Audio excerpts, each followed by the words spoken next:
Hello, नमस्कार, good morning, सुप्रभात मेरे प्यारे बच्चों। मैं आपको आज एक नए टॉपिक के विषय में बताऊंगा। तो जुड़ जाइए मेरे साथ और चलते हैं उसी श्रृंखला की ओर जिस श्रृंखला का एक उद्देश्य बनाया गया है। हम सब उस श्रृंखला पर बात करेंगे, उस विषय पर बात करेंगे जिसके लिए यह YouTube चैनल बनाया गया है। हम उस विषय की ओर चलते हैं जिस विषय को अत्यधिक सही ढंग से चलाने का निर्णय लिया गया है। एक विषय जीव विज्ञान, जिसके अंतर्गत मैं आपको लगातार वीडियो उपलब्ध करा रहा हूं। उसी विषय के अंतर्गत आज हम आगे चलते हैं और मैं आज आपको बताऊंगा एक ऐसे पॉइंट के बारे में जिसको जानना अत्यंत महत्वपूर्ण है। यह क्लास कक्षा 12 के विद्यार्थियों के लिए अत्यंत महत्वपूर्ण है, इसलिए कक्षा 12 के जितने भी छात्र एवं छात्रा हैं वह इस वीडियो को अवश्य देखें। अन्यथा यदि यह कड़ी कहीं पर टूट गई तो मान लीजिए जो एक जंजीर होती है, जो एक हमारी श्रृंखला है, उसमें अवरोध उत्पन्न हो जाएगा। इसके लिए इस कड़ी को लगातार आगे बढ़ाने के लिए इसमें आप जुड़े रहें। इसलिए मैं आपको एक नए विषय के बारे में बताऊंगा। नए विषय के अंतर्गत आपको एक नए टॉपिक के बारे में बताऊंगा जो अत्यंत महत्वपूर्ण है। तो चलते हैं, शुरू करते हैं आज की इस क्लास को। आप सभी लोगों का स्वागत है मेरे YouTube चैनल में जुड़ने के लिए। चलिए शुरू करते हैं आज की क्लास। आज की क्लास का एक मेन पॉइंट है रोपड़। यह रोपड़ जीव विज्ञान विषय के अंतर्गत मैंने वही चैप्टर चल रहा है जीवों में जनन, उसी के अंतर्गत उसी चैप्टर को आगे बढ़ाते हुए आज का एक नया पॉइंट रोपड़, जिसको बोलते हैं हम ग्राफ्टिंग।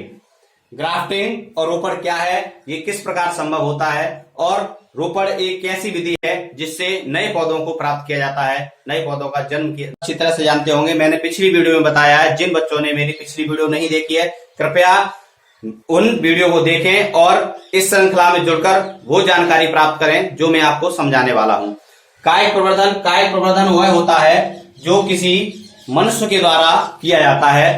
मनुष्य के द्वारा वह क्रिया जो नई दिशा की ओर ले जाती है वह कहलाती है कायिक प्रवर्धन। और प्रकृति का जो भी हम सब देखते हैं वो सब प्राकृतिक है, ये सब प्रकृति की देन है। लेकिन कायिक प्रवर्धन के द्वारा हम रोपण विधि से एक नए पौधे या नए जीव का प्रारंभ करते हैं, उसको उत्पन्न करते हैं। तो आइए जानते हैं कायिक प्रवर्धन की इस विधि में दो अलग अलग पौधों के भागों को जोड़ा जाता है। यानी कि दो पौधे होते हैं लेकिन वो दो पौधे एक ही प्रजाति के होने चाहिए।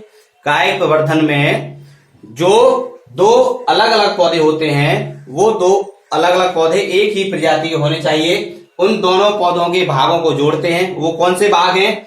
जड़ युक्त प्ररोह। कौन सा भाग है? जड़ युक्त प्ररोह। प्ररोह माने होता है तना। प्ररोह माने क्या होता है? तना। वह तना जिसमें जड़ भी हो, वह तना जिसमें जड़ भी हो वह कहलाता है जड़ युक्त प्ररोह। एक जिसे स्टॉक कहते हैं, उसको क्या बोलते हैं? स्टॉक। जड़ युक्त जो प्ररोह होता है, जड़ युक्त जो एक तना होता है जिसको हम स्टॉक बोलते हैं, ये आप अच्छी तरह से समझ लेना कि जो स्टॉक होता है वो एक जड़ युक्त प्ररोह होता है। और जड़ युक्त प्ररोह किसे कहते हैं? एक तना जिसमें जड़ सम्मिलित हो वह कहलाता है जड़ युक्त प्ररोह। तो जो स्टॉक होता है वो एक जड़ युक्त तना होता है। दूसरे पौधे के प्ररोह का भाग स्योन कहलाता है। क्या कहलाता है? स्योन। यानी कि एक पौधा है जो जड़ युक्त तना है और दूसरा पौधा है वह भी जड़ युक्त तना ही है, लेकिन उसको हम क्या बोलते हैं? स्योन। उसको क्या बोलते हैं? स्योन। स्योन किसे कहते हैं? एक पौधा जो दूसरे पौधे से जुड़ता है, एक पौधा कहलाता है जड़ युक्त प्ररोह और दूसरा पौधा कहलाता है जड़ युक्त स्टॉक। जड़ युक्त स्टॉक और एक पौधा कहलाता है जड़ युक्त स्योन। यानी कि वह एक पौधा जो दूसरे पौधे से जुड़ता है। यह प्रक्रिया ग्राफ्टिंग के अंतर्गत आती है, रोपड़ के अंतर्गत आती है। को जोड़ा जाता है, यानी एक पौधे को दूसरे पौधे से जोड़ा जाता है। इस विधि को रोपड़ कहते हैं। क्या बोलते हैं? इस विधि को रोपड़ कहते हैं। रोपड़ या ग्राफ्टिंग, इसी विधि को रोपड़ कहते हैं। समझने की कोशिश करें कि एक जड़ युक्त जो प्ररोह होता है जिसको हम स्टॉक बोलते हैं, तथा दूसरा एक जड़ युक्त प्ररोह होता है जिसको हम श्यान बोलते हैं, उसको उससे जोड़ा जाता है। यही प्रक्रिया रोपण कहलाती है। मैंने आपको आगे भी बताया है कि यह प्रक्रिया एक ही प्रजाति के सदस्यों के मध्य की जाती है। ये सबसे मेन पॉइंट है कि जो रोपण की प्रक्रिया है वो एक ही प्रजाति के मध्य की जाती है। एक ही प्रजाति के पौधे हो उनमें यह प्रक्रिया की जाती है। अब सबसे अच्छा पॉइंट यह है कि जब हम इस विधि को करते हैं तो हमें इस बात का विशेष ध्यान रखना चाहिए, जो स्योन है, स्योन का मतलब वो ऐसा पौधा जिससे हम जड़ युक्त प्ररोह को जोड़ रहे हैं वो एक अच्छी प्रजाति का होना चाहिए, अच्छे वातावरण में वो उगना चाहिए, अच्छी प्रजाति का होना चाहिए। तभी हम जो एक नया पौधा उससे प्राप्त करेंगे वो सही हो। कैसा हो? सही हो और अच्छा हो। एक ऐसे स्योन से एक ऐसे स्टॉक को जोड़ेंगे ताकि वो जो एक नया पौधा जिसे हम प्राप्त करना चाह रहे हैं, कायिक प्रवर्धन के द्वारा हम जिसे एक नए पौधे को उत्पन्न करना चाह रहे हैं, उसको सही ढंग से जोड़ा जाए तथा ऐसे स्योन का चुनाव किया जाए ताकि एक जो नया पौधा, जो नया बीज उत्पन्न होगा वह इस मानव जाति के लिए सही और उचित साबित हो। आगे भी मैं आपको इस बताने जा रहा हूं कि अगले पॉइंट के बारे में कि जो ऊतक संवर्धन होता है ना, वह क्या होता है? ऊतक संवर्धन अगला पॉइंट है आपका, ऊतक संवर्धन।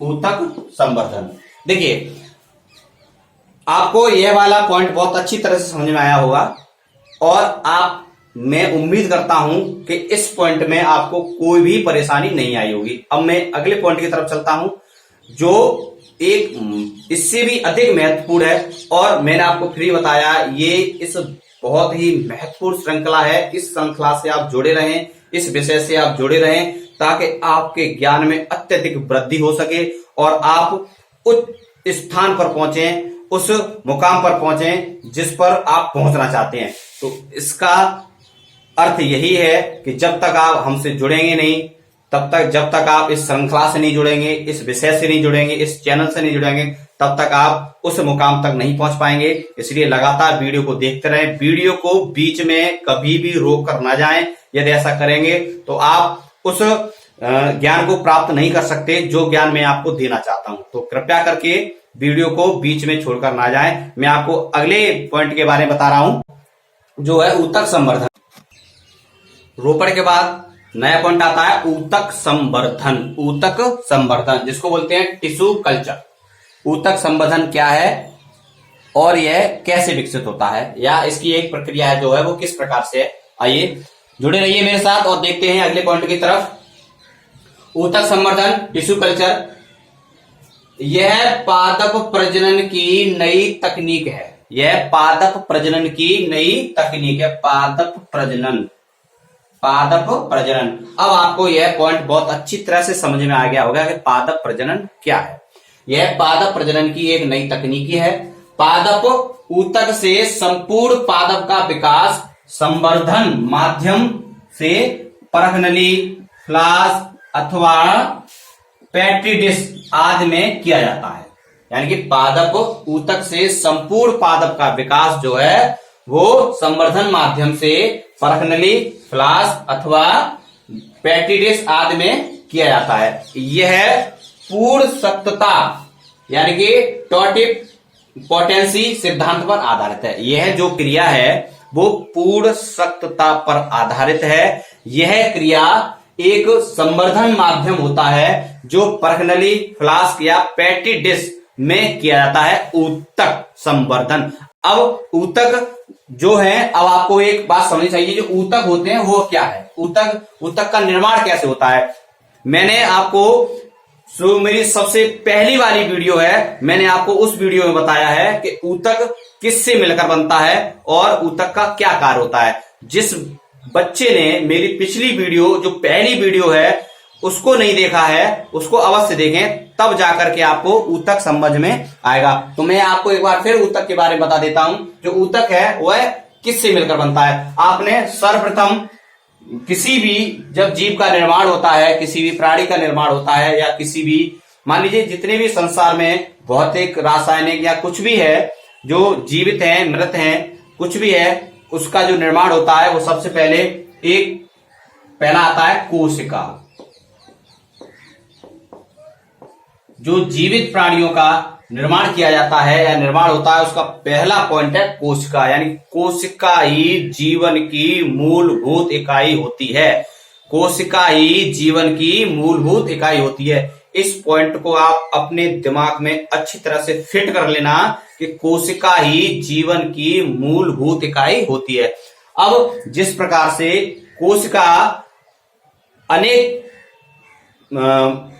जुड़कर, अनेक प्रक्रम में जुड़कर कोशिका एक नए चीज का निर्माण करती है जिसको हम बोलते हैं ऊतक, यानी कि कोशिकाएं मिलकर ऊतक का निर्माण करती हैं। कोशिकाएं मिलकर ऊतक का निर्माण करती हैं।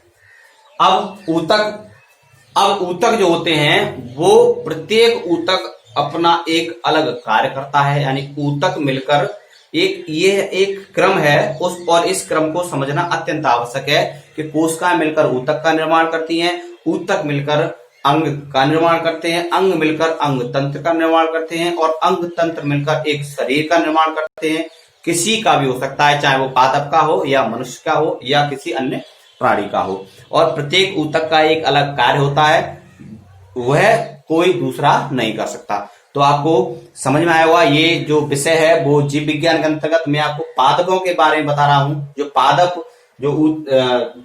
यह पादप प्रजनन की नई तकनीक है। जो ऊतक है वो पादप के ऊतक हैं और पादप ऊतक से संपूर्ण पादप का विकास संवर्धन माध्यम से या परखनली फ्लास्क अथवा पेटिडिस आदि से किया जाता है। यह एक पूर्ण सख्तता सिद्धांत पर आधारित है। यह आपको बहुत अच्छी तरह से समझ में आया होगा। अब मैं आपको अगले पॉइंट की तरफ लेकर चलता हूं, जो है मैं आपको बता रहा हूं। देखिए अगला पॉइंट है इस विषय का, शुक्र जनन तथा अंड जनन में अंतर। शुक्र जनन तथा अंड जनन में अंतर। अब आप शुक्र जनन और अंड जनन के विषय में जानेंगे कि शुक्र जनन एक मेल या पुरुष में पाया जाता है और अंड जनन एक मादा में पाया जाता है। तो मैं आपको बताऊंगा शुक्र जनन और अंड जनन में क्या अंतर होता है। शुक्र जनन जिसको बोलते हैं स्पर्मेटोजेनेसिस और अंड जनन जिसको बोलते हैं ऑग्नेसिस। अब इसमें क्या होता है कि जो शुक्र जनन होता है यह वृषण में होने वाली प्रक्रिया है। यह कहाँ होने वाली प्रक्रिया है? शुक्र जनन की जो प्रक्रिया है वो वृषण में होने वाली प्रक्रिया है, और जो अंड जनन में होने वाली प्रक्रिया है वो है अंडाशय में होने वाली एक प्रक्रिया है। यह अंडाशय में होने वाली एक प्रक्रिया है तथा जो शुक्र जनन की प्रक्रिया है यह वृषण में होने वाली एक प्रक्रिया है।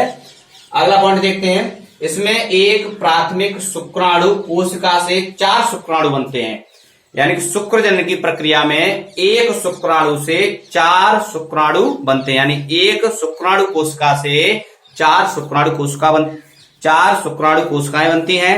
तथा इसमें अंडाशय में देखते हैं, अंड जनन में देखते हैं, इसमें एक प्राथमिक अंडाणु कोशिका से एक अंडाणु तथा 3 पोलर बॉडी बनती हैं, यानी कि इसमें एक अंडाणु कोशिका से एक अंडाणु तथा 3 पोलर बॉडी बनती है। अगला पॉइंट देखते हैं। शुक्र जनन में शुक्राणुओं का निर्माण कायांतरण द्वारा होता है। शुक्राणुओं का जो निर्माण होता है वो कायांतरण के द्वारा होता है तथा जो अंडाणु का निर्माण होता है वो कायांतरण द्वारा नहीं होता। जो अंडाणु होते हैं, जो अंड जनन की एक प्रक्रिया होती है उसमें जो अंडाणुओं का निर्माण होता है वो कायांतरण द्वारा नहीं होता, तथा जो शुक्र जनन की प्रक्रिया में जो शुक्राणुओं का निर्माण होता है वो कायांतरण द्वारा होता है।